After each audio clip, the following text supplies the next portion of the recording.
Welcome to another episode of Beyond the Surface. Today's episode is going to be an Easter episode. It'll be a good time, fun time, except that this episode is going to be a little bit different to the Easter one that I did last year with Jane. The episode that I did with Jane was very much focused on how to be okay over Easter, and we talked about ways to look after ourselves and be kind to ourselves. And if that's what you need leading into Easter this year, then by all means seek out that episode potentially more so than listening to this one. That is not what this episode is going to be about. Instead, I've invited good friend and fellow co-founder of the Religious Trauma Collective, Elise Hurd, and today we are going to be talking about all of the ways that Easter just kind of fucked us up a little bit.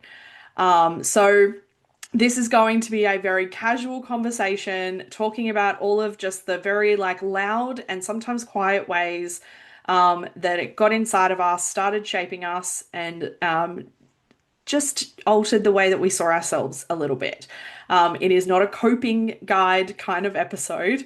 We hope that it will fall as a way to feel reassured and validated that you are not alone in feeling a little bit fucked up over Easter, and potentially all of the ways that we would like to throw it into a metaphorical bonfire. So welcome, Elise. Thank you. I think that was a perfect introduction to what we're about to talk about. Yeah, I also just, we always talk about like the idea of like burning things down, like burning the system down. And I was like, I just Yeah. felt a little bit like, I don't know about you, but my youth group days were centered around bonfires. It was probably like a country thing, but like we always had bonfires. And I was like, it just felt like a little bit of like a subtle fuck you to like the spaces where I heard some of these things to just throw them into the bonfire. Yes, absolutely. Oh gosh, yes, that takes me back to like children's camps, Oh my gosh, like why are you church around fires children's with camps. children? Yeah, because why would you not? When you're already teaching them that they may end up in a fire, Oh, why is that would you all? not sit them around a fire to tell them that? Yeah, I mean, it's good, Yeah. like literal imagery. Yeah. Gosh. Okay, well, I mean, we weren't even like planning on talking about that, but that's a really good way to start a fucked up conversation. So, Yeah, why not? I mean, when we think about like things that were deemed holy that were weaponized against us during Easter specifically, what's the first thing that comes to mind for you? Oh, the first thing that comes to mind is how good suffering is. Oh, yeah.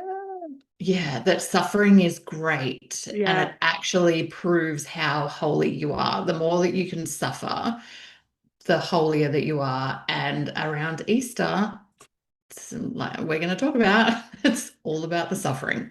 Yeah, it is like even just like hearing you say it, I'm just like, it's so stupid. Like on the surface, like breaking away any of like the spiritual laden messages attached to it. The idea that suffering is good for you, not that like bad things happen just naturally. Like that's not what we're talking about. We're talking about like suffering and that like that's holy. Like Yeah. it's To so even fucking. put yourself in a position where you know you're going to suffer because it will refine you. Hey, Oh, there's another refiners. connection to fire.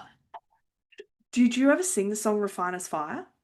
Yes. Oh my gosh. I always Yeah. have to check because if people don't know, Elise and I came from different flavors of Christianity. So, like, I came from the hymn flavor and you came from the Hillsong flavor. So, I Yes. mean, I did Although spend. we did love a couple of hymns, which we'll talk about. Yes. I mean, we did I did spend like a good like chunk of time at the end of my like faith journey. I hate the word journey. In Pentecostalism. But the chunk of my time was very much like a keyboard and a hymn and I was usually the one singing them, so that's fun. I think the first thing I wasn't really sure where to bring this into the conversation because it kind of is just like the whole conversation. But when I think of Holy Weapon, the first thing that came to mind was the Passion of the Christ. Like, Oh, yeah. and how it was weaponized, but also just seen as like the be and all of Easter content to just like, and to show children and teenagers and to just like build that into the way that you talked about it. I've only like I've seen it a handful of times, because, and I was supposed to watch it every year. And the years that I did, I was like, it's just manipulating guilt into your system. I'm Mhm. assuming it was a pretty hefty part of your Easter also. Yeah, absolutely. We were also encouraged to watch it often to Yeah. remind ourselves of what was done on our behalf that we deserved but didn't get. Mhm. And I had people around me that would ask, like, have you watched it? When's the last time you watched it? And it was always the conversation was always, I made myself watch it again. And so it's not like anyone was going, I love watching this. This is a really beautiful movie and Yeah. depiction of love. It's like you had to make yourself watch it. Yeah. And that was as adults. And they would then be having their kids watch it with them. And it's a Hmm. extremely like take all the manipulation out of it, which is a main part, but it's also very graphic. Hugely. A show like you would not be getting your children to watch any other movie that is that graphic, except that this was okay because this was about God. And it was done for you. Like you're supposed to watch that Yes, and knowing think that that should have been me. exactly like that like visual graphic imagery that you it's one thing to imagine like someone being nailed to a cross in your head. It is another thing to watch that on a film screen that's done Mhm. graphically and like to be like it's good cinematography and it's like that's part of the problem. And so you are then supposed to watch that and not only know that it was for you and feel guilty, but you're simultaneously also supposed to be grateful. Yeah, and I mean not to take too much of a tangent, but when you've also grown up with the belief in the rapture and being left Yeah. behind and that you possibly could be Mm, killed that way for your faith, it's also like a reality that you think is going to be your future anyway. yeah. Yeah, So absolutely. it's terrifying on many, many levels. Yeah. I mean I like hot take, therapist hot take here. My personal hot take, not a clinical one. I think letting kids watch The Passion of the Christ is child abuse with like the spiritual language laden over it, that you need to watch this knowing that this was done for you, that this sacrifice was because you are so awful and so broken, that this blood sacrifice had to happen to redeem you. I don't think that there is any way that that lands other than fear, shame, guilt, manipulation in a child who is like developmentally not able to understand that this is just a movie. Yeah, there is Yeah. no other way for it to No. land. I think that's a solid hot take. Yeah, thanks. Yeah. Duo hot take. Uh, I mean, like, how does it sit with you in terms of like something that was like me that used to be meaningful that is now manipulative? Because I think we both sit on the side that the Easter narrative and story and the symbolism of Easter has got an inherent manipulation attached to it. But we didn't always think like that. No, of course not. Hmm. Why, when you're in the like in the very height of it, would you think that that's No. manipulation? Because, and I think that's what you notice after you've left, or maybe when you're even considering that, maybe this doesn't feel as good as I thought Yeah. it did, or as right as I thought it did. And like things that are meaningful invite reflection. It allows space for different choices. It doesn't have that sense of urgency or Yeah. shame attached to it. When things are manipulative, there are like pressure to respond. Your choices Mhm. collapse instantly. You don't actually have any informed choice that you can make. Yeah. And there is this artificial crisis that's created. Oh, I like that. So that like that manipulation, if you're looking for a way to go, is there possibly manipulation in this for me? How intense does it feel? Yeah. Because if there's a real intensity or a sense of crisis, Mm. maybe it's not as meaningful in a way that's actually going to support you as you might think. Absolutely. I love that term, artificial crisis. I don't think I've ever heard it referred to as that. That's Oh, sick. I yeah. like that. Because it's not real. There is no No. actual crisis going on. No. And I think for me, the biggest difference between those two things and sitting with the difference is that, like, is something that is supposedly meaningful, is that costing you, or are you sacrificing basic human rights and dignity? Like, are you sacrificing your voice and your agency and your ability, like you said, your ability to choose differently? Are you going to lose things that you should not lose simply because you don't want to take responsibility for something that was not yours to take responsibility for?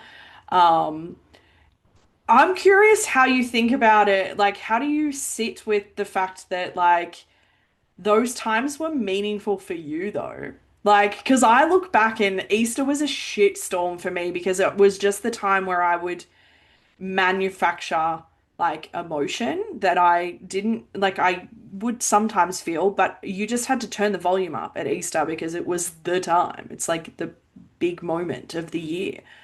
Um, but also there was still meaning attached to it. Like I still believed the things.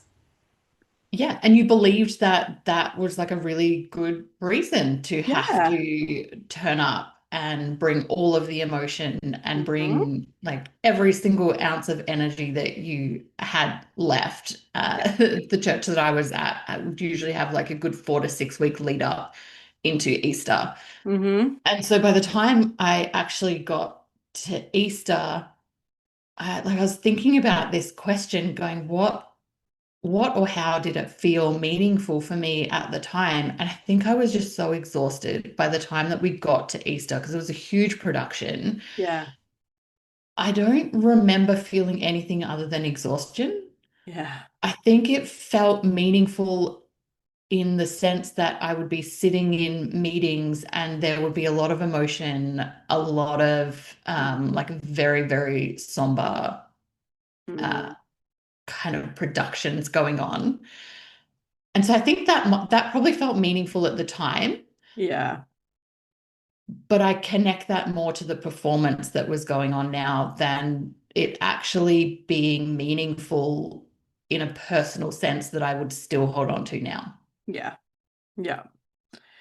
And I think while you're in it, it just is like so normal. Like, was Yeah. there a moment for you, or was it just like pretty slow? Because I think for me, it happened quite slowly over a bit of time where like it was normal and then it's anything but normal. Yeah, there was not just one moment for me Yeah. either. It was a period of time. And I think for me, I was kind of that maybe 9 to 12 months where it was really unraveling Mm, that kind of landed over the Easter period. So I was already really starting to question. And I think it was that depiction of Easter and what that felt like that kind of solidified for me, oh, this is horrible. yeah. Like, this is actually really dangerous to be teaching adults, let alone kids and teenagers, this message. Mm. Yeah, so it was slow, but when you see it, like you really see it. Yeah, you can't not see it, I think. Yeah. Like, and I think it took me, I'm just thinking, I heard you say like 9 to 12 months, and I was like, fuck, I think we could double that for me. I think it took far longer. And also just because, like, I was so disconnected from myself that it didn't occur to me why I would just feel anxious and nauseous and off every April. And like, it just didn't occur to me. And I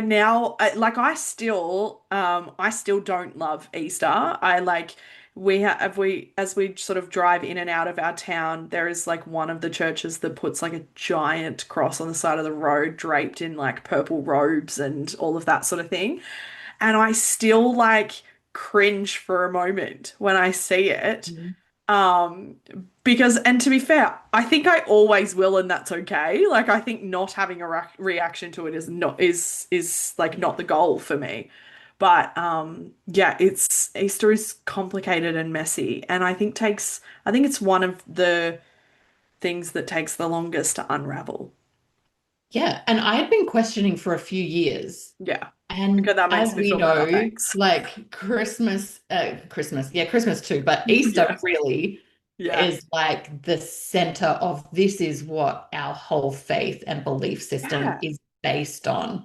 Yeah. And so it was probably one of the last things that I was really able to sit with and unpack Mm. because it's like if this no longer feels right, it's all gone. Like, What oh, else is there that's left? what it felt like. Like Yeah. that's it. Like that's the string that you pull and you cannot like shove it back into the jumper. It Yeah. just doesn't fit. No, absolutely.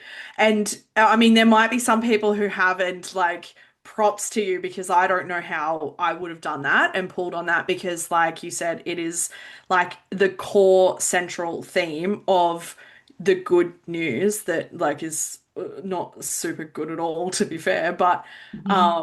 yes, like Christmas is hard, but let's be honest, like Christmas is more about Joseph and Mary than it is about Jesus. Easter, solely Jesus, and that's supposed to be your focus. So, yeah. Yes. Um, what about the, like, I sort of gave the imagery of like that cross on the outside of my town and things like that. What comes to mind for you when you have that imagery or thinking about like the way that that symbol was like weaponized against you? Yeah, it immediately reminds me that that was my husband's job every Easter was to put the cross up No. inside the service.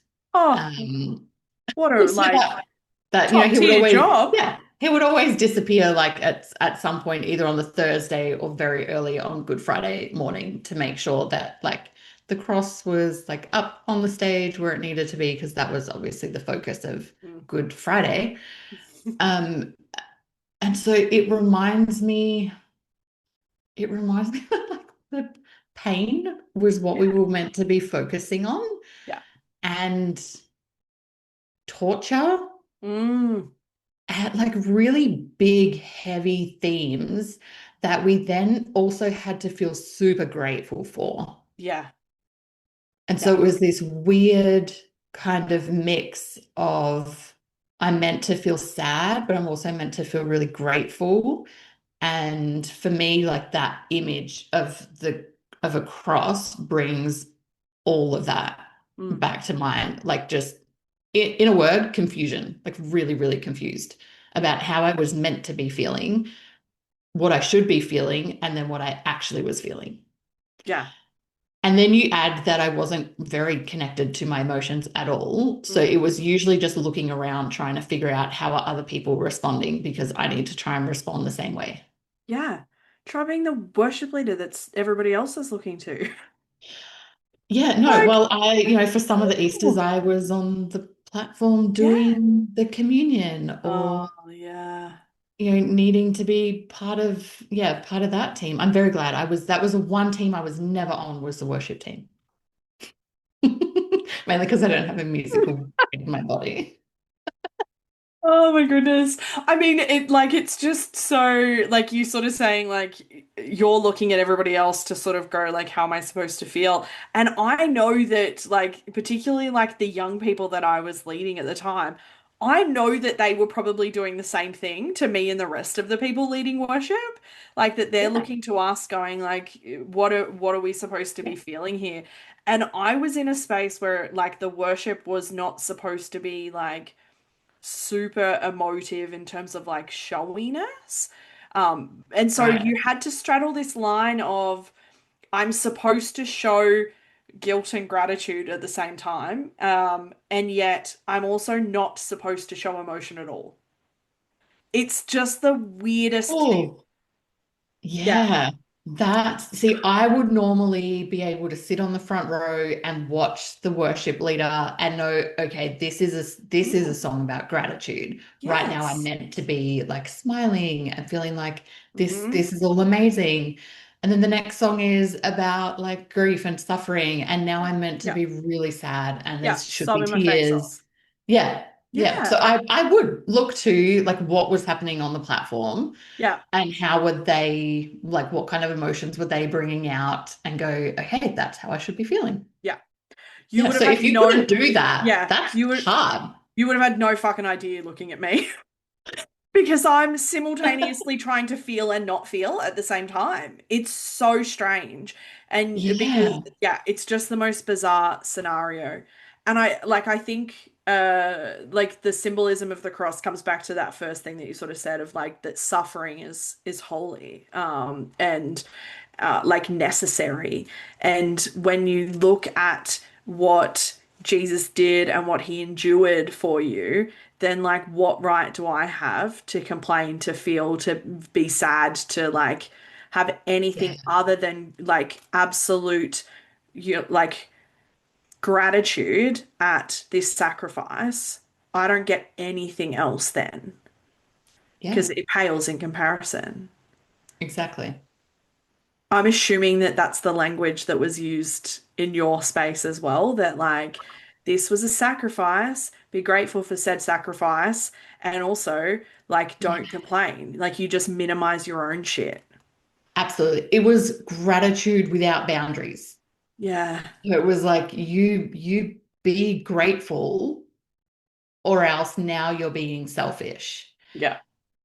So then that means you are expected to have like total unquestioning obedience to whoever is telling you what gratitude needs to look like. So if Mhm. gratitude needs to look like you help out wherever we need help, Yeah.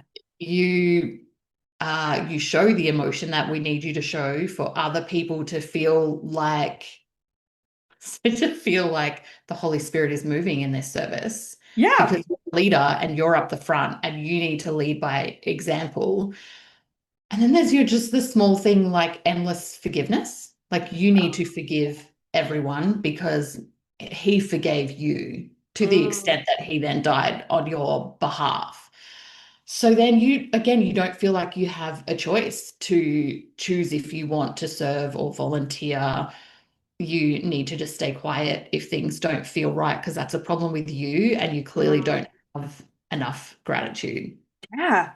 Yeah. I feel like who you were during the like the Easter period, whether it was like a Pentecostal 4 to 6 weeks or like the Easter week, because Mhm. like neither of those scenarios are normal, but like I feel like who you were during Easter was like a measuring stick as to where your spiritual health was at.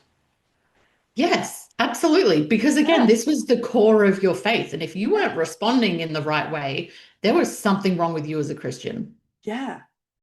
Like, let alone like, gosh, could you imagine what would have happened? This never happened with me. I just don't think it would have ever even been possible. Could you imagine ever not going to an Easter service? No. Like, I literally just like got chills even thinking about it. I just think No, that that like would not we have weren't ever been allowed to. possible. Even as staff, that was a blackout period. You could not take time Yeah. off over Easter. If you were a key volunteer, you maybe could take it off if you had a really, really good reason and you had already found replacements for yourself in what you were meant to be doing. But even then, there was the implied, like, are you really serious about your faith if you're not going to be here Yeah. at Easter? We don't care that your family who don't go to church are gathering without you. Like, this is the sacrifice you make because of Mm-hmm. the sacrifice that he made. So Yes. no, I would never imagine not being there and not being there for multiple services on an Easter. So it was, yeah, Good Friday, then Easter Sunday would have multiple services, and then we would try and fit in family stuff around that. Yeah. Yeah. Yeah. I Yeah, but don't no, think, we would not dare not turn up. no. Like, I just, like, I don't think I would have ever not went to church on an Easter, on like over Easter. I just don't think I can't even fathom a scenario where that would have ever been okay. Yeah. Which Yeah, again, basic human right. yes, because you know that there's going to be some form of punishment Consequence. for it. Yeah, there's a consequence for it. Mhm. Absolutely. Yeah. I think it's just, yeah. So normal. Oh, yeah, totally. Totally normal. Again, we really hope that this episode feels validating for people Yes. listening. This is the section that like I talk about the most in terms of like the way that Easter like really messed with my head again as a former worship leader. The music just like gets a grip in, and I remember talking to someone about it, and I like I talked about it now from like a nervous system perspective, in that we use music to like regulate our, it goes straight into our nervous system. It's sensory. And so when we are then singing songs that has language that is shame and manipulation and guilt based, that's like just injecting it straight into your nervous system. It's really fucked up, to be fair. Yeah, yeah. Yeah. It's just like shame, but in a drip. Yes, Yeah. exactly. Yeah. But I know that like music was not a big part for you. So like how does the music land for you now? Yeah, I feel like it was a big part for me in terms of I was obviously part of a church that was very well known for Oh their yeah. music. So it was always a huge part of every service that I was in, Yeah. especially services that would be more like productions like Easter. Mm, And so yeah, it would be really emotional, like heightened emotion, very intense, very much like we were even told how we were like physically meant to be responding to that. yeah. So not just like whether we needed to be seated or standing, which you didn't have a choice, like you had to stand. You did. Yeah. Um, like whether you need to be lifting your hands, and if you're not, what is going on with you? Are you paying attention? Are you actually connecting with God? Hmm. Also knowing that if you were any kind of leader in that space, you were being watched. Yeah. And so the time of like our 20-minute praise and worship set Yeah. would would be, yeah, really emotional. Yeah. And there was just so, for so many years, I would just connect to the songs and think that it was amazing because I was just like singing the doctrine that I believed and what was truth to me. And when I started to question all of that, I'm like, what am I singing? Yeah. What am I actually saying about myself as a human being? Yeah. And then that got really hard. And it was one of the hardest parts of a service for me to sit in, Mm. even more than sitting through the preaching. So I feel like I could kind of critique that and do that on like a brain level, Yeah. but music gets your whole body. And it was Yes. much harder to kind of dissociate from that. Yeah. And it is, I mean, in the space that you came from, it is designed to get like the way that the whole like 20-minute window is set up, Yeah. the types of songs, the way that the songs are written, the types of like music that is used is designed to conjure a physical response in your body.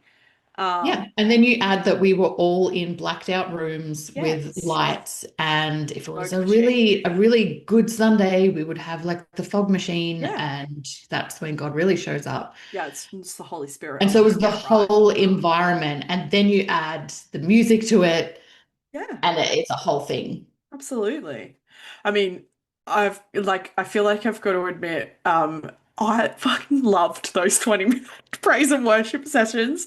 They were my favorite thing about being a part of a Pentecostal church. There was a few years where I did a double Easter service because I would do the service in my home church that morning, and then a few of us would drive to the good old Balcombe Hills and go to what I know people refer to as the mothership for Easter service that evening. And we loved it because it was so polar opposite to what we came from. Like I was not allowed, like it was not a spoken out loud rule, but in the same way that you said you were being watched, if I lifted my hands during worship in my home church, I would have had someone speak to me afterwards.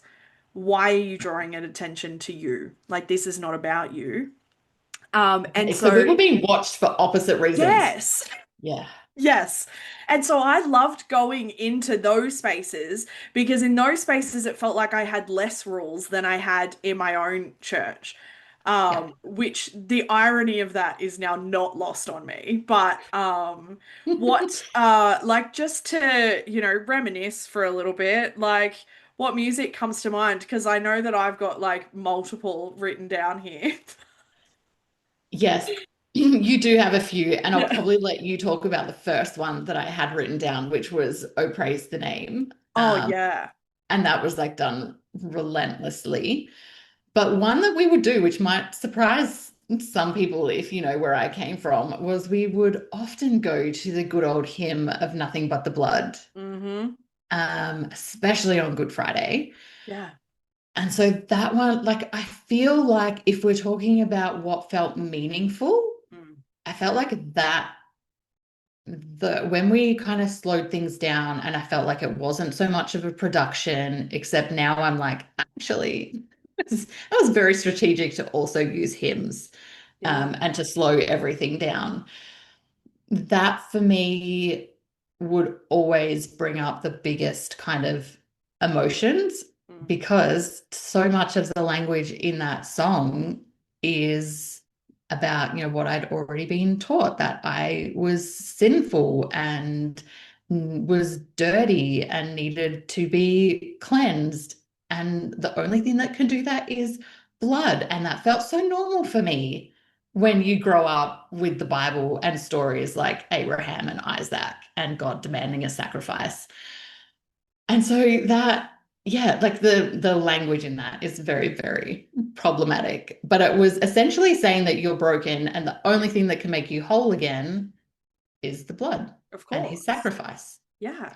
So I again, mean, there's this I'm so unworthy, I'm yeah. so broken, and I needed someone else to be tortured and killed so Mm. that I didn't have to because I really deserve that. Yeah. And I feel like that song just sums up all of that. Yeah. Absolutely. And I mean, the other song that you mentioned, "Oh Praise the Name," is basically just like doctrine in a song.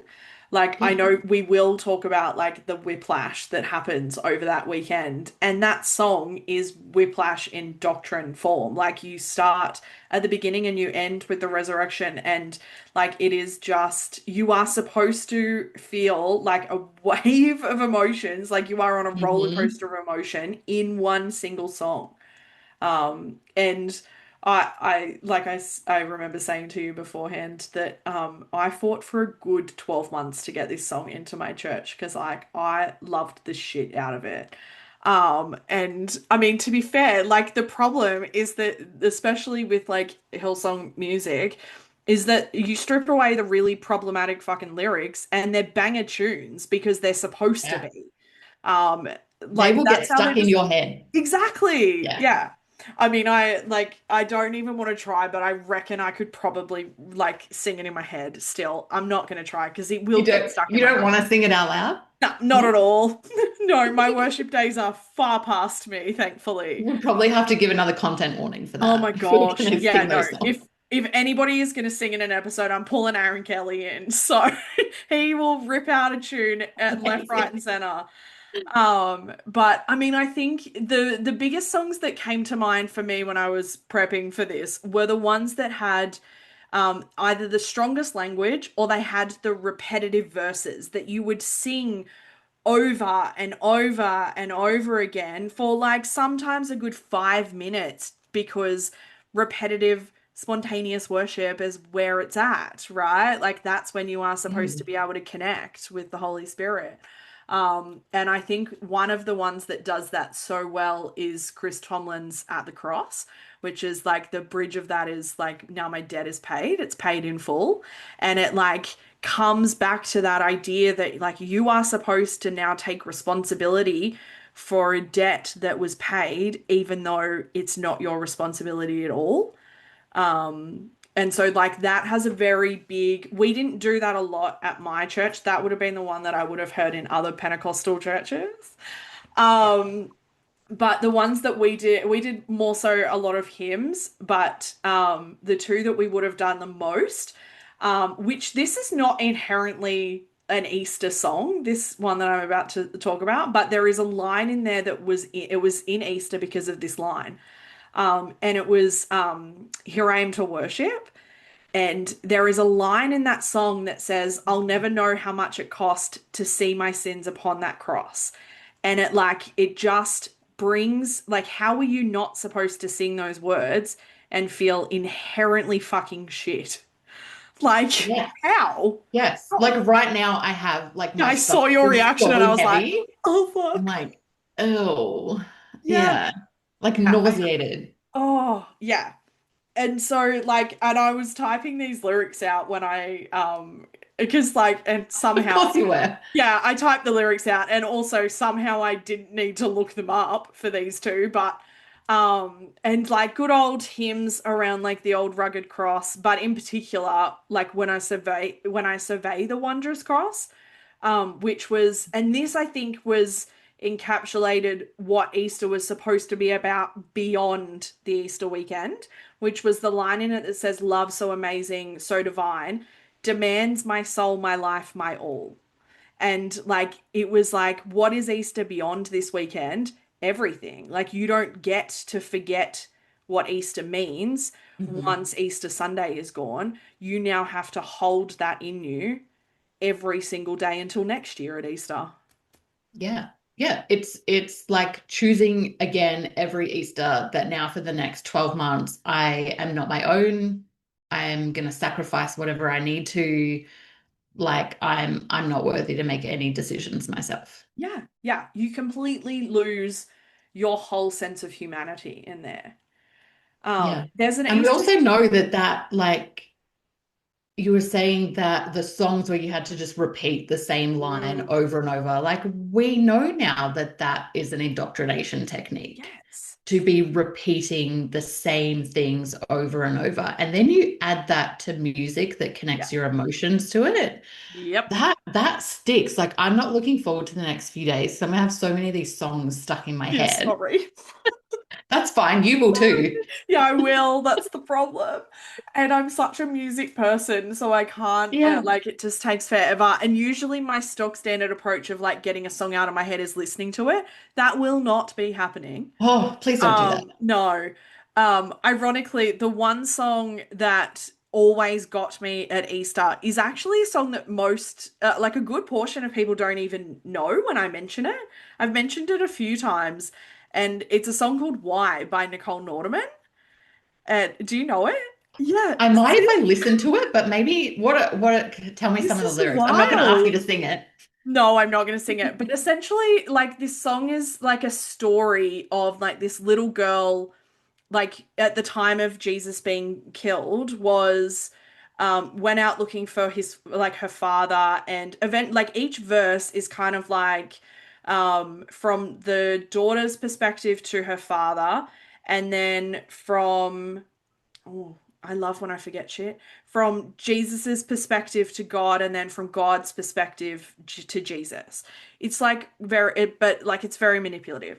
And the reason that it always sticks with me is because the very last line is God talking to Jesus around like why he has to die.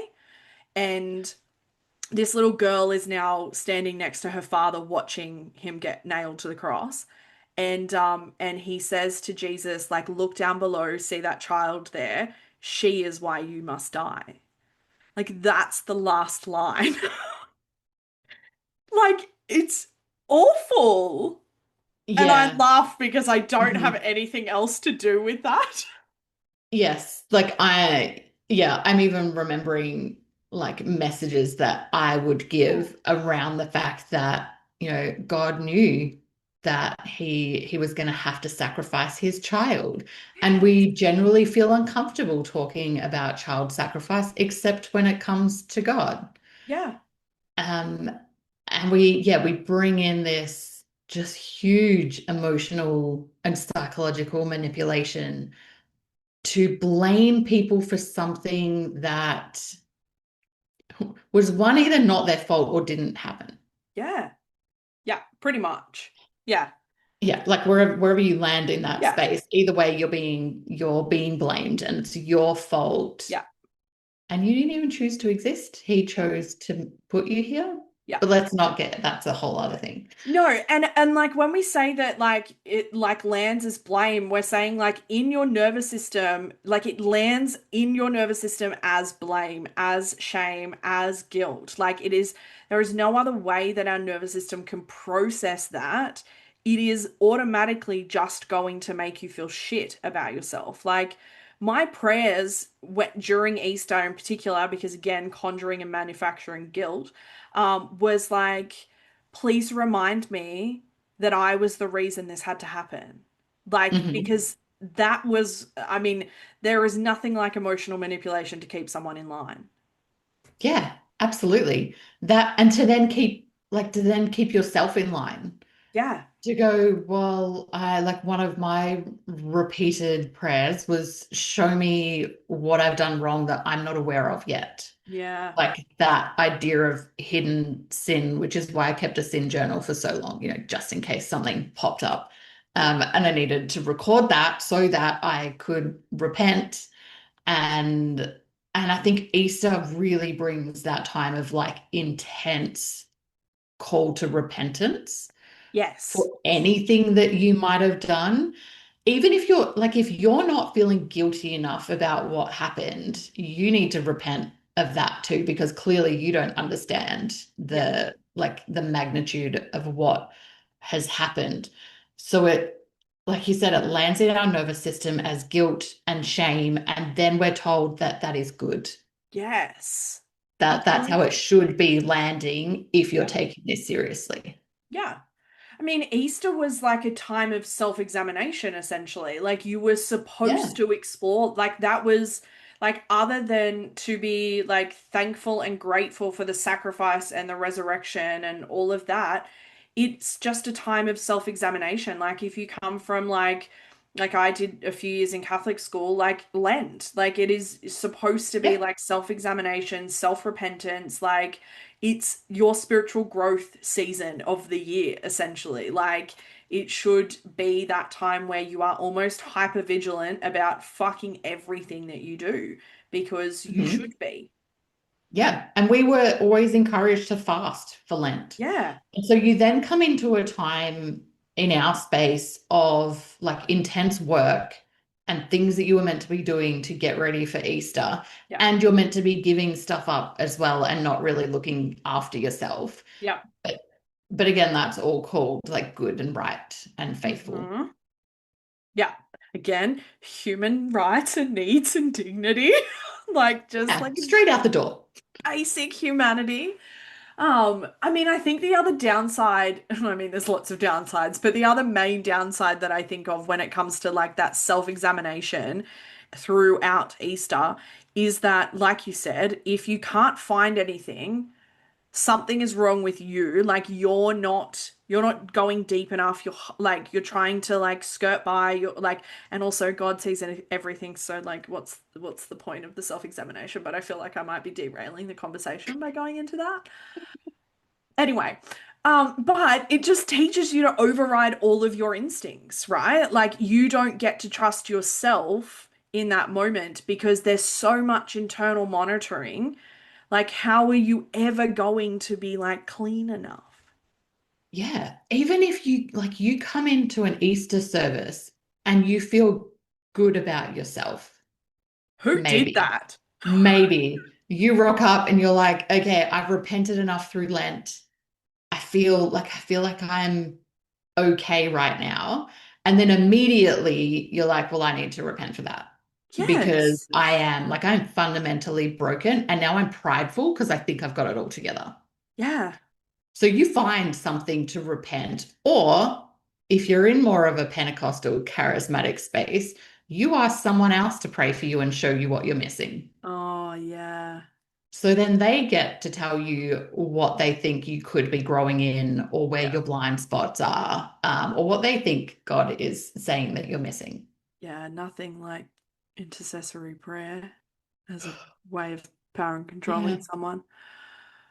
Fun times. effective, Yeah, it is effective. absolutely. I mean, Yeah, like I just can't imagine going into Easter feeling good. Like I can't ever imagine what that would yeah. have felt like. Yeah. I feel And that like, would have only been an internal thing. There's no way that you would yeah, ever have walked in and gone, yeah, I feel okay. Like you would walk in going, I'm here to find out what's actually wrong, yeah, even if I'm not sure what that is.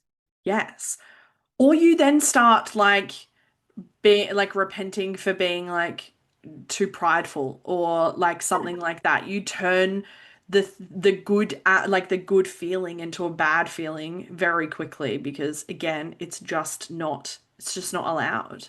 Um Mhm. like yeah, it just when you said the sin journal, I was like, oh, wouldn't it have just been nice to like journal about normal things? Yeah, that would have been That would nice. have been so good. I don't know. Do people do that? Yeah, Maybe I us think, religion. yeah, I think Yeah. so. Okay. We just didn't. I No, didn't. none of my journals look like that. No, me neither. I No. have like two separate, random side note, I have two separate journals that were dedicated solely to the purpose-driven life. Fun times. Wow. No, Yeah. well, most of my journals would have been journaling through like Beth Moore Bible studies. Oh, gross. I did have one for Mm. captivating, though. Did you ever do? Okay. It was in a pretty journal, Yes. though, at least. It was like, to be fair, They some of were them were pretty. So it was aesthetic. like shame with a bow on. Yeah, basically. Yeah. We're like, we're going down a We're path. diverging It's a little not. bit. I mean, I heard time and time again, like, particularly when I was like a teenager, like, if you really loved Jesus and something would come after that, depending on what was happening, was that something of that variety that I would imagine you heard that as well? Yeah, it was either if you really loved Jesus or if you were really serious about your faith, Yeah, if you were really invested in growing the kingdom and saving souls, yeah. then you would serve more, give more, forgive faster. Mm-hmm. What else? You'd sacrifice more. You Yeah, would stay when things got really uncomfortable. You yeah, wouldn't just leave. And you definitely wouldn't question, you would just submit more to your leadership. And that would show that, you really loved Jesus then, or you were really committed to kingdom work. yeah. Yeah. Speaking of commitment, because I don't know about you, how many times did you recommit your life to Jesus over Easter? Oh gosh. Oh, I can't count. Multiple, The limit many, does not many. exist. In the wise The words limit of does Mean not Girls, exist. it does not exist. You cannot put a limit on that. Oh my gosh, because No. like how are you ever supposed to be really sure? Like I Yeah. never had that level of certainty ever. I was too afraid to have that level of certainty. Yeah, because again, if you had that level of certainty, then there was potentially some pride connected to your faith Yes. because then you thought that you had it together enough. Mm-hmm. Um, However, there was a lot of like internal tension with that because what was communicated Mm, was that this is like you need to commit or recommit your life so you can have certainty about your eternal future. And then in the next moment, it's like, but you can never be too sure. Like you always have to be checking yourself. So it was also like that dissonance of going, yes, okay, I need to do this so that I can have certainty, but then at any point, like something could go wrong and you may mm. not have that anymore. Yeah. So it was confusing. Yeah. This is a very palatable word for it, confusing. Yeah. I mean, I think like we very much had like the language of like you can't remember everything that you did in the past week. And so like you might as well. Like what's the harm? What's the harm in like doing it again?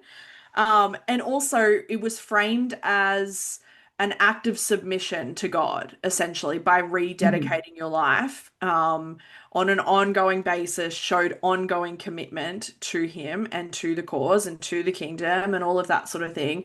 But similarly, we got that if you felt too certain that that could be the enemy, that Mm. like you couldn't ever feel that certain. And I did not come from a hugely like spiritual warfare kind of church, but that was very much like if you felt good and solid and firm in your faith, you could have the firmness in the foundation, but if you felt firm, that's a very risky place to be in because the enemy could get a foothold in that.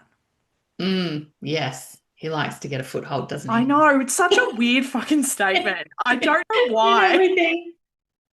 He's It's just either got a that or it's an foothold open everywhere. door, Yeah. whichever analogy you want to go with. It's that constant feeling of never being too sure. Yeah. And if we always feel like we have to recommit, then we've always got the pressure to do more or to be different Hmm. somehow because there's got to be something that I'm doing wrong. Yeah. And we know that there's always someone watching, Always. whether that's like I probably had really four key groups or people that were watching, Mm, which was like God, of course, was obviously. watching. Of course. Other leaders were always watching. Like I was told on many occasions that senior leadership was watching me. Yeah. The devil was always watching, Always. and then your peers were always watching. Yeah. And so you've got to constantly be apologizing, essentially, which is what repentance is, right? Like you've got to Yeah. apologize for Anything. whatever you It's can convince yourself or other people can convince you that you've done wrong. I feel like at some point you just started like apologizing for existing. Like because Well, sometimes we that's did, kind of right? what, yeah, like it's what it was. Um Yeah, because we were I, sinful and yeah, fallen and broken. And so even if we feel like we have done nothing wrong, we are wrong. So you've got exactly. to apologize for that. But you can't fix yourself. Yeah. You've got to get outside. It's such like I just think the more that I talk about these things, like it's just like, and I knew this would happen in this conversation, which we would start and we would get derailed and we would talk about random shit that I did not prepare for. But like hearing you say like, what you just did, and I'm just like, the irony of like you are a beloved child of God, and also I like you are so unworthy that if you don't submit to me, like fiery pits of hell it is. Like the irony of that is as like disturbing as it is like ludicrous. Yeah. Like I mean we've derailed again a little bit, but Hmm. it's Yes, but okay. Still that kind of makes relevant. zero sense outside Yeah, of that system. exactly. Yeah, exactly. Yeah, because Um, no one, well, actually, if someone had said that to their own child, if a yeah, parent said that to their child, I love you so much, but if you ever decide that you don't want to be connected with me anymore, you actually don't just deserve punishment here. I'm yeah, going to make sure that you are punished for all eternity. If a parent said that to a child, how long do you think that child would still be with that parent? yeah, like a negative fucking time. Yeah, yeah. It's Like, just somehow we think it's okay in this system because it's yeah, God. exactly. Yeah. We have wild opinions about that we will not go into today, but anyway. Um, but I would agree with the whole watching number. I would also add I had probably two or three very specific spiritual mentors who would have also been watching me Mm, all of the time. Yeah. And there were a select, probably three or four of the people who I was leading as a youth leader who were children of prominent people in the church as well, who if I fucked up, I knew they were hearing about it from them. So I even had yeah. kids younger than me watching me on behalf of their parents. So yay for Yep. youth Gotta leadership. gotta love that Yeah. connection. Yes. I Yeah. still have some children of pastors watching my work on social media. So it's very interesting. Yeah. Okay, speaking of commitment, recommitment, Mhm. dedication, all of that language, this is an area that I knew that you would be able to talk about far more than I did because, again, I came from a smallish family-based church where, like, we were encouraged to bring people to Easter service, especially I got a lot of language because my family were not in the church that like it's my responsibility to be ministering to Mm. them and witnessing to them, particularly over Easter. And that if they didn't get to Easter, that was another year that went by that I had not been successful. So we love that level of guilt. But Mm. recruitment in Pentecostal spaces is like next level. Yes, absolutely. I don't know about you, but did you also have the pressure, and this might just be a weird Pentecostal thing, but they will kind of take it a step further and go, you are responsible to bring your family, your friends, the people that God has put in your world for you to save. You're responsible for them. And if they don't come and you die, that God is going to hold you responsible for them, Yeah. for their salvation. So not Yeah. only that, you're now waiting for your impending death and Yeah. wondering whether you've saved enough people. Yeah, Anyway, so it's a that really adds to the pressure. yeah, it's a really good time when you're the only Christian in your family growing up when you're hearing that. It got really hammered into me when I did Year 13 with the Sydney Anglicans. They were really big on that.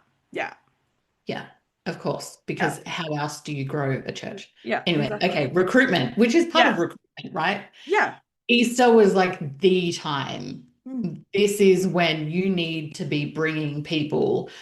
And like I said before, we would have like a decent lead up to that. So Yeah. at least 4 to 6 weeks before that, every Sunday, I'm talking pre-COVID, Yes. every Sunday we would have like seat drops with the different invitations. There was usually like Mm-hmm. little cards that would be the invitations. You were expected each week to hand out each of the pile that was on your seat. We would have moments in services where the pastor would ask people to get their phones out and to text three people and invite them on the spot That reminds me to of the come. movie God's Not Dead. Have you seen Yeah, well, that? that might be where they got it from. Probably at the end, you are supposed Probably. to, like, if you really believe in God, then you need to text, like, every number in your phone. God's not dead. He's surely alive. Yeah, it's the Mhm. Of Newsboys song. Hmm. course Yeah, it sorry. is. Yeah, random. Yes. So you would have to get your phone out. That's And every time wild. I would panic, I'm like, my relatives that are not coming to church have made it very clear that they don't want to come to church. And Yeah. I am not going to be texting them. I would usually like text myself 3 times or do something. But then they would have some of the leaders would start like coming through the service as like a fun moment to go, who did you just invite? Oh my gosh, this is not a Um, Q&A. yes. Jeez. Yeah, if you thought that just turn to your neighbor and say hi was Oh, the worst time in a service, wait until they come and ask you, what did your neighbor just talk to you about? Tell me one thing about them that you didn't know. So you were tested to make sure you were actually doing it. that's like And if Pentecostal you pop didn't, quiz. yes, and if you didn't, you would have been like humiliated Oh my if you didn't gosh. actually do what you were just told to do from the platform. So really targeted campaigns. We had the Cross Equals Love campaign Oh where yeah. we literally had it in skywriting in I Everywhere. think 4 or 5 states they were up to where they would Yeah. do the skywriting. Everyone would be encouraged to go take photos, put it on their social media. There was usually like a hashtag for that year.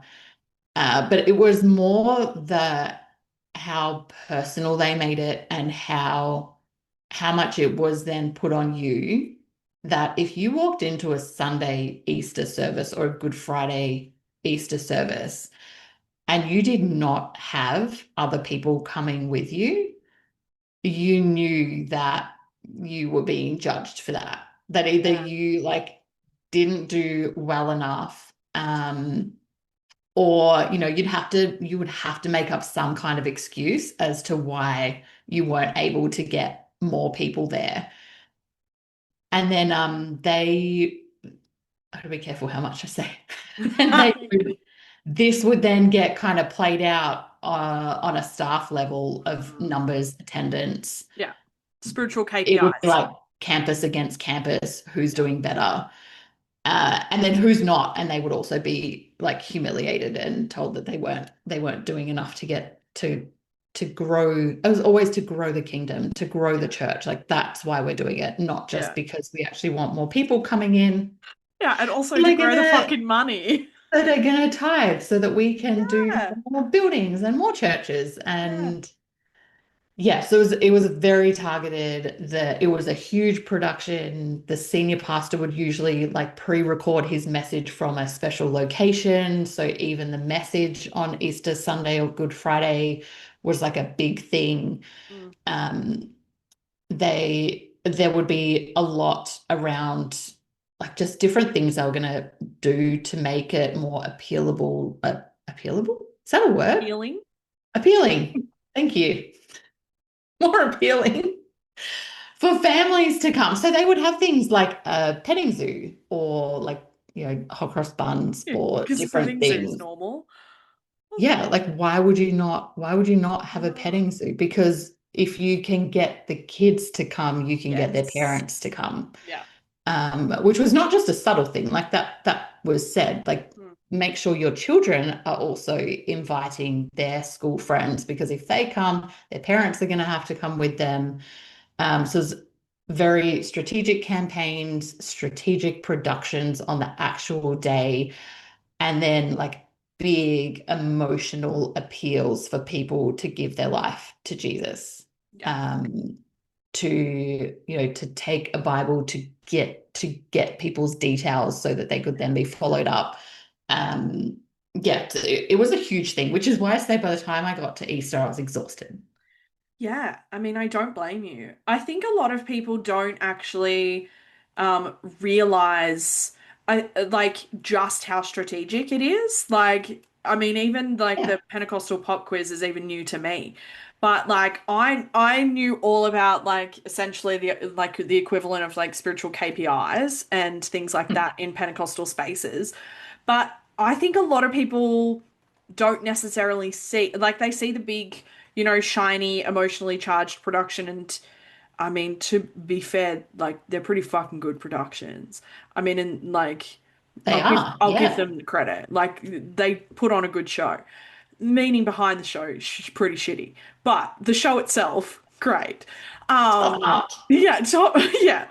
But I don't think a lot of people see beyond that because they don't see the strategic, they just see it as like this really beautiful sacred service and they don't actually see all the strategy behind it. And so I think um it's kind of like the equivalent of like seeing behind, it's like the Wizard of Oz, seeing like behind the curtain. Yeah, and sometimes they would be really open about telling the congregation like the next week we had like this many hundred people come to our service. Mm. And so it wasn't even that they were trying to hide the KPIs that they were trying to reach. It was then the language that they wrapped around that, which was see what God did. God is Exactly. bringing people into our kingdom. Whenever Yeah. they got any kind of pushback on, but it's about the numbers. It was always no, we track the numbers to be able to look after health and so it was very like gaslighty the way that they would explain why they did KPIs. Yeah, but very, very strategic, Yeah. very purposeful, every single thing that was done around Easter. Yeah. Okay, let's talk about the emotional whiplash between Good Friday and Easter Sunday because we sort of like Mhm. mentioned it way back when we were talking about "Oh Praise the Name," which is absolutely still in my head. Thank you. But like the emotional like roller coaster that is Easter is like wild. Like even just the Mhm. language that like Good Friday like is attached to what Good Friday represents. Like what do you remember? And this is I remember writing this question and I was like I don't even know if I would know how to answer this because like you were only just ever supposed to feel like really, really fucking awful about yourself, but also grateful at the same time. But what was Good Friday like for you? Yeah, Good Friday was always much more somber, Mm. quiet, um, That's the reflective. reflective. Yeah, it's the Yeah. reflective portion. So you would come in and it was generally for us it was a communion service. Yeah. So they were like I can still picture it. They would always have a long table on the stage with all like the communion Mm. set out, like the Last Supper kind of Yeah. scene. And then yeah, there would be a big emotional message around communion, but it was always this sense of this is really serious Mm. and like this is not a fun time. This is to remember everything. But then there would be little moments of, but Sunday is coming. Yes. And Just so wait. like make sure you're back here on Sunday Yeah. because, this is not where the story ends. Yeah. And so there was already that kind of indication that the whiplash was coming. And it was Yeah. just 2 days. That's it. But we also had a lot around Silent Saturday. And Ah. so that kind of in between. So even when you weren't in a service, it was expected that like on the Saturday would also be a really Oh, yeah. festive time. Yeah. Yes, it was heavy. Like Good Friday just felt heavy and dark and reflective. Yeah, I've never heard Saturday referred to as Silent Saturday, but when we very much had the same mentality that you weren't actually able to celebrate or like be able to like bask in the victory of what was happening until Hmm. Sunday came. So like you had to stay in mourning, so to speak, and Yeah. in like a space of like, you know, personal responsibility and reflection for the 2 days, and you only get 1 day of celebration, which feels rude. Um, It does feel rude. but like just that transition from like sitting in like the weight of like brutality and death and sin, and again, Mhm. like conjuring all of that imagery through music, through like visuals and movies and things that you would watch in church, to then like 2 days later, you're now like in victory and celebration. And there's like, if I mean, at your church, there would have probably been fucking confetti. So, Yeah, yeah, literally confetti guns. Yeah. yeah. So, like, the polarization of those two extremity emotions, like, we're not like built for that. Like, we are not supposed to be able to feel that in the extremity way that we were supposed to every single year. Yeah. Yeah. And again, I wonder if it was kind of just so expected that people would not meant to process emotion. Like that was not okay. So of course you should be able to feel really sad and guilty and shameful one day, and then 2 days later you should be over that. Like you Yeah. should now be ready to celebrate because this is now the new reality. Yeah. So there's no time to even sit with how you were really feeling or process it or integrate it before you completely switch and now it's a party. Yeah. Absolutely. And so then, like, I mean, what were you taught about, like, in terms of if you were experiencing, like, oh, I don't know, just like real human emotions as someone existing in life? Like, I imagine you probably were taught much the same as me, which is like, squash it down, this is not about you. And so you just learn to override the actual feelings that you are experiencing. Like, I don't know, if you had like a fight with your parents or with a friend or just like normal human experiences, and then you had to conjure like other emotions over Good Friday. And then because of the way the weekend goes, you then have to suppress those emotions and feel completely different ones by Easter Sunday. Yeah, it's not fun. It's Um, ridiculous. and you like Easter as it is can be a really tricky time just with family and general Yes. life stuff. And very similar to you. So you would show up, and if you were not, especially on the Sunday, if you were Yeah. not ready to celebrate and have all the hype and be like completely euphoric, basically, you were kind of allowed to feel a little bit of the grief from Friday, but only as long as it intensified the joy for Sunday. Mm, So you could kind of have a little bit of a reflective moment, but only if it was going to benefit how you were yeah. expected to feel for a majority of the time. And don't even bring in the fact that something's going on in your personal world because, like, how dare you? This is not about you, and Yeah. you just need to have more faith and trust that God's going to take care of that. Like, you're Yes. here to focus on Him, Yeah. not on you. Yeah. Unless it's something that you need to confess, in which case, go for your life.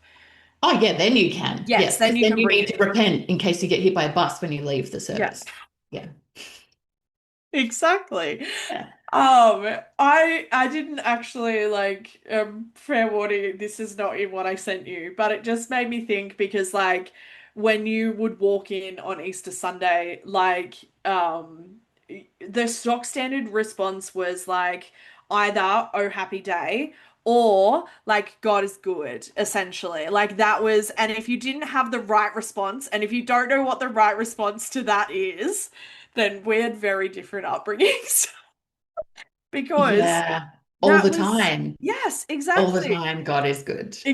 Yes. Exactly. I'm so Yeah. glad you finished that sentence. But I mean, the flip side of that is that, and I don't know about you because like it might not have been the same, but social media was a time at Easter because like Mm. you were being watched in person at Easter services, but also if you didn't, well, if I didn't post something on social media about Good Friday and about Easter Sunday, then like was I really experiencing the wealth of emotion that I was supposed to? And did I really care about growing the kingdom of God?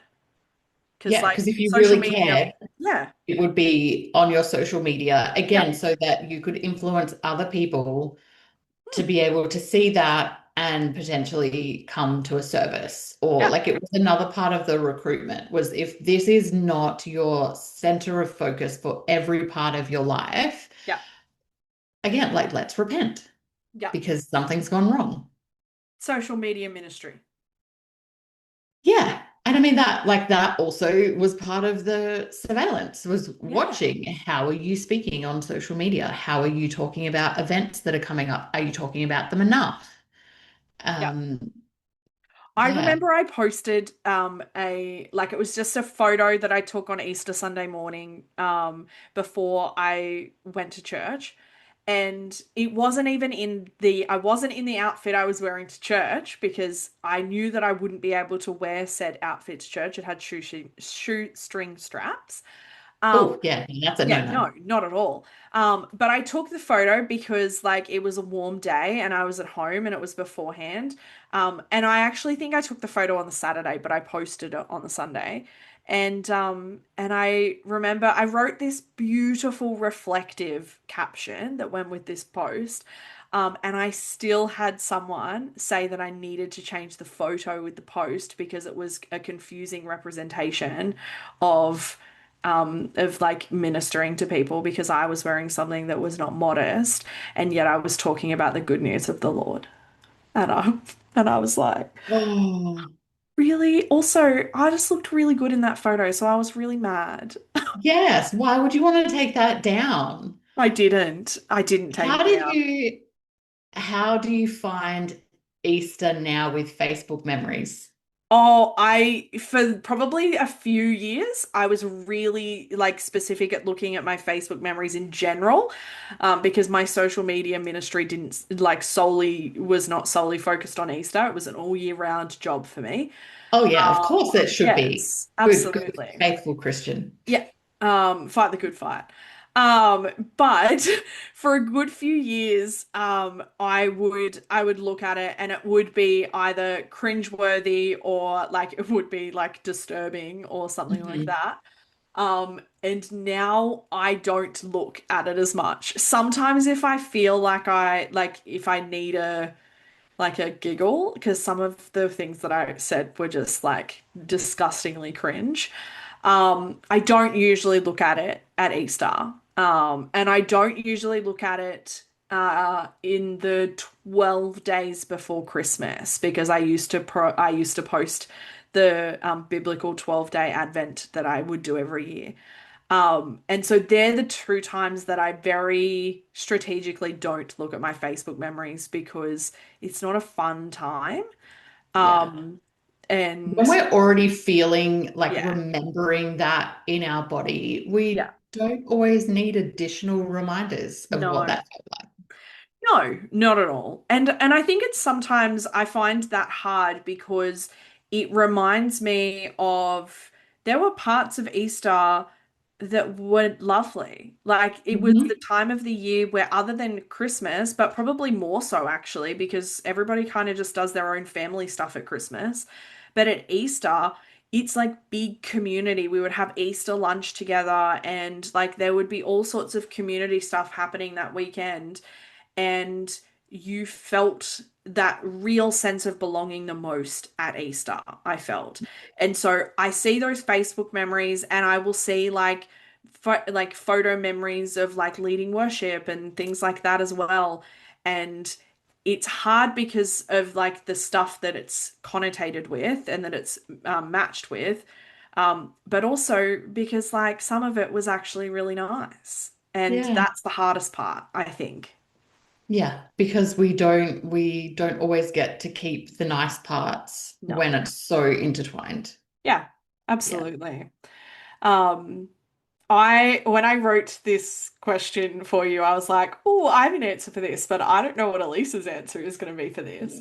Okay. Um, do you think that there is harm, like this harm was in the story itself or how it was used? Okay. So as someone who studied theology and taught it, Yeah. I, yeah, I think if we're talking about it being taught in the way that we've just talked about in this Hmm. whole podcast, I can't see a way to make that message anything but shameful and harmful. Yeah. And so yeah, I think it's the message itself that is harmful. And when it is like weaponized very strategically, Mm. it just does so much damage. But I can't see how you don't weaponize a message like that. No. No, Yeah. And when that took me I a long time to get to that point. yeah, no, I Yeah. when I was writing this question and the one that I'll ask next, I was like, I think that we're going to be aligned on these answers, but it's also like it's a pretty like it's a controversial take, essentially, because like we Yeah. are very conscious that there are some people, and to be fair, the people listening to this podcast are probably not the people who hold this story dear to them, because I say probably too many fucks in these episodes that those people are not listening to They're my gone podcast. already. They're long gone. So, but we are very conscious and understanding that like this story holds deep value and meaning for a lot of people. But I would agree. I think the harm is in the story and the way that it's used. I don't think that separating either of those things. I think um, it's harmful. It's either harmful or it isn't. I think realistically, like it's either manipulative or it's not. And And the I intent doesn't help that. no. You Yeah. can have the best intentions, it's Yeah. still harmful. Absolutely. And I would um and I feel almost nervous to say this next sentence just on the off chance that someone actually does. But I would challenge someone to present a way that this message would not be seen as harmful, irrespective of how it's being used or the intent behind it. Which Yeah. led me to the question of like, do you think there is an Easter message that could come across in a non-coercive way? Yes. So I sat for probably, yeah, probably the whole 2 years that I was questioning. Yeah. I sat with, can this be a non-harmful message? Yeah. Like, is it just the way that the church has done it? Is it just the Hmm. way Pentecostals have done it? Yeah. And so I kind of went through like a whole lot of different ways, and none of them came out being good. No. What I have personally landed on is that Easter for me, if it means anything in terms of like, if we look at the biblical story of Easter, Mm. then what I am comfortable with at the moment, and I say that because it's changed many times for me over the last 6 years, Yeah. is looking at it as a human story of an unjust execution and maybe the larger story arc of power overriding vulnerability and marginalized people. Yeah. And that doesn't even have to be a literal thing that happened. Yeah. So that's kind of where I sit to go. That's the only way that I could see this story being used in a way that does not have harm and shame and doesn't give power to people who already have power. Yeah. Your response is far more kind and far more far more palatable than my response is going to be. I want to know your Unsurprised, response now. unsurprising to absolutely no one, I suspect. I just like I typed out my response because I was like, I actually just don't know how I would answer this off the cuff. But I just can't get behind, and I don't think that I would ever be able to see a story centered on a blood sacrifice for humanity as anything other than coercive. Again, I would challenge anybody to like convince me that a blood sacrifice for humanity, past, present, and future, is anything but coercive when the core message of what we have been taught the Easter story is, and it is certainly not just in our flavors of religion, it is far beyond that. That someone had to be brutally murdered on your behalf as a divine requirement, it feels and will always feel inherently manipulative to me. That What kind it is. Yes. Yeah, Yep. absolutely. I just I the idea that there is this moral debt that can never be repaid is just I can't see that as ever not being a coercive story at its core architecture of that story, irrespective of where it's being said, who is saying it, like the story itself.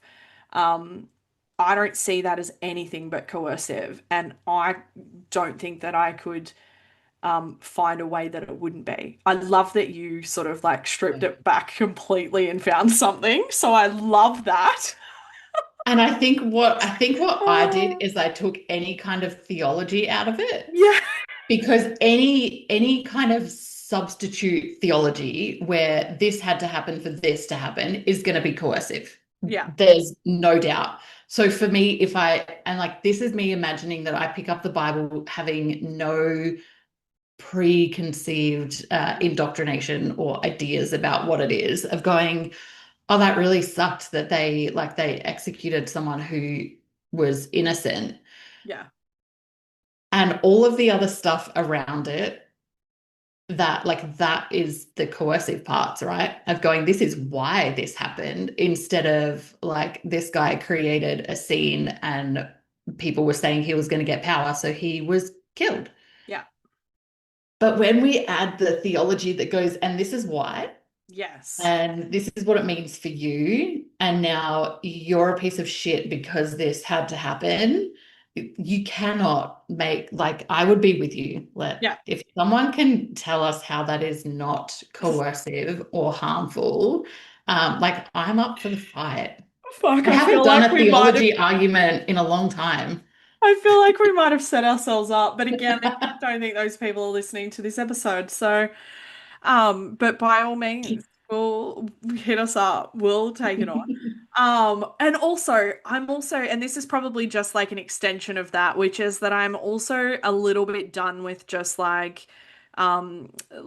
sanitizing my own reaction, to these sorts of things. Like I did that for far too long, like longer than half of my life of being alive is, and so I'm pretty done with that. So like if you love the Easter story, I love that for you. And I don't See, love now that. you're nicer Yeah, than and I I am actually I because I don't don't love love that that for for them them. either. No. I love that they think they love that, but I don't love that for them. I wish that they didn't have to think that a blood sacrifice was needed for their moral redemption. But I'm also not, I'm just like not about sanitizing mine or anybody else's reaction to like the horror that is the Easter story. So Yeah. And like we both talk about so often, it comes down to the fact that to believe this message, you have to believe that you are broken and yeah, bad and need redemption. And that, how do you make that non-coercive? yeah, absolutely. Yeah. Okay, in wrapping up this conversation, we are 2026. How does Easter land for you now? How are you feeling going into Easter this year? I'm I'm feeling hopeful this year. I was like It's feeling slightly more activated after this conversation. no, not Oh, good. necessarily. I don't think so. Like we'll see. Give me a couple of hours to figure out how my body's actually feeling because dissociation still works Yeah, for us. This year will be my husband's first year not being in church at Easter. So it'll be our first Easter just being able to do whatever we want to do yeah, and not having our Easter weekend dictated by services and events and pressure. So I think I'm looking forward to it because we have zero plans. amazing. And that's nice. And if I That's want to nice. just work or study or sit down and do Lego or read a book, I can. And I can do that with like zero guilt. Nice. Yeah, that's nice. Yeah. Yeah, I think I'm looking Guilt-free forward to Easter. Easter. I'm also going to avoid my Facebook memories. So that's Yeah. good advice. Yeah, same. I typically dread Easter every year. It's not a time, even if I don't leave the house and see any sort of like paraphernalia around, I typically just and people who understand trauma will like understand like trauma memory irrespective of like you don't always need a visual trigger. And so I typically don't love Easter anyway. I kind of dread going into it. But this year, the two main things that are going to center, ironically, my Good Friday and Easter Sunday, which just feels really lovely, Wow. is that on Good Friday, I'm going to be recording with one of my favorite women about Christian fundamentalism, which sounds like a really great way to spend my Good Friday. Wow. And Yep. then on my Easter Sunday, I'm going to be doing a spicy book club, which also sounds really great. So, Yes, it does because I'll be there. exactly. Yeah. So, I love that, like, not only am I not doing the things that I would have always done, I'm also not just sitting around, like, trying not to feel shitty about Easter or, like, like just trying to like regulate and ground and be okay with like I don't need to feel guilty anymore. I don't need to feel any of these things and like reframing it. I'm actively doing the opposite of what I would have always done, which kind of just feels like a giant fuck you to Easter this year, which kind of feels good. Yeah, and it kind of sounds not as exhausting as sitting around trying to ground and be okay. No, not at all. It's great. Yeah. So that's going to Good. be a good time. And also an abundance of chocolate and hot cross buns, as usual. Yes. They're your Yes to hot favorite. cross buns, as we know. Oh, okay. I hope other people have landed with the end of this conversation in a place of validation and not activation. But I hope that in any sense that people feel heard in just how we were all a little bit fucked up over Easter. It is not just you. We are all there with you. And maybe like, comment on the social media like the most fucked up Easter song that you like hate the most. Like hit us up with all of those lovely recommendations that we will absolutely not listen to. Thanks for joining me, Elise. Thank you. Thanks for listening to Be on the Surface. If this episode resonated, challenged you, or named something you've struggled to put words to, I'm really glad you found your way here. You'll find ways to connect, learn more, and explore further in the show notes. As always, you are good, you have always been good, and your story matters always.